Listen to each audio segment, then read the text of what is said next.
What is neuroscience? Well, we could say that it's a study of the brain and the nervous system, sure. But I've got a better definition for you. Neuroscience is one massive puzzle, and probably the most mysterious and captivating puzzle there is.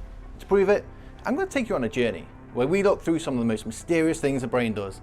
A journey that poses seemingly straightforward, yet immensely complex questions.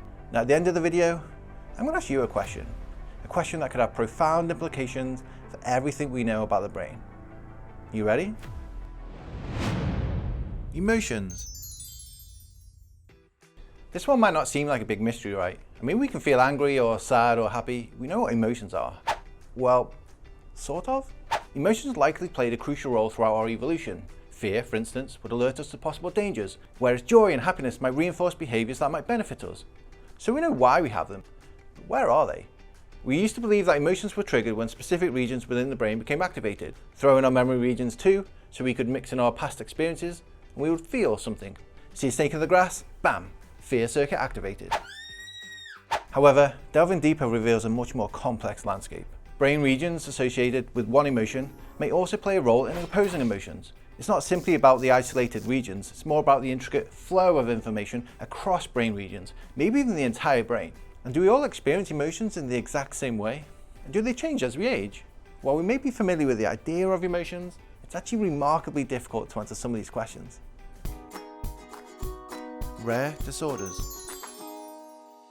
There are thousands of rare neurological conditions, each presenting formidable challenges for research. One such condition is Capgras syndrome. First characterized in 1923 by Joseph Capgras, this complex delusional condition manifests itself as a belief that a loved one, or even the patient themselves, has been replaced by an identical-looking imposter.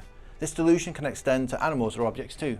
It can develop from brain injury, dementia, or Parkinson's disease, but it's particularly prevalent in people already living with psychiatric disorders.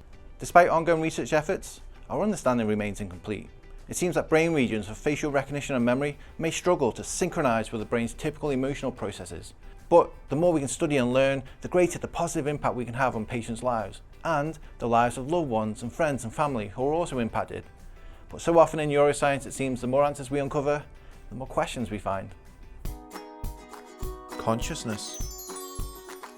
Our consciousness creates our inner thoughts, our awareness, our experience of time, our perception of life itself.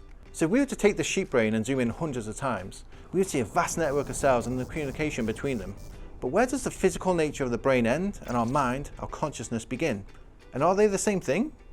There must be something biological amongst the billions of brain cells, because we can alter consciousness through things like anesthesia and different drugs. So what are we missing here? Consciousness may simply be a collection of sensory inputs, like what we see and feel and hear, processed so quickly that to make sense of it all, our brain has to make a sort of thinking persona, an awareness, a consciousness. And is that created here in the frontal cortex, where our so-called higher order thinking occurs? If that's true, then what sets apart our experience from those of dogs or cats, and fish and birds? What about bacteria, viruses? And what does consciousness actually look like inside the brain? Can we see it? Can we touch it? Can we feel it? Can we take pictures of it? To be honest, when it comes to understanding the mysteries of our own consciousness, we don't really know. Perhaps the best thing about neuroscience, or science in general, is that it belongs to you, to everyone.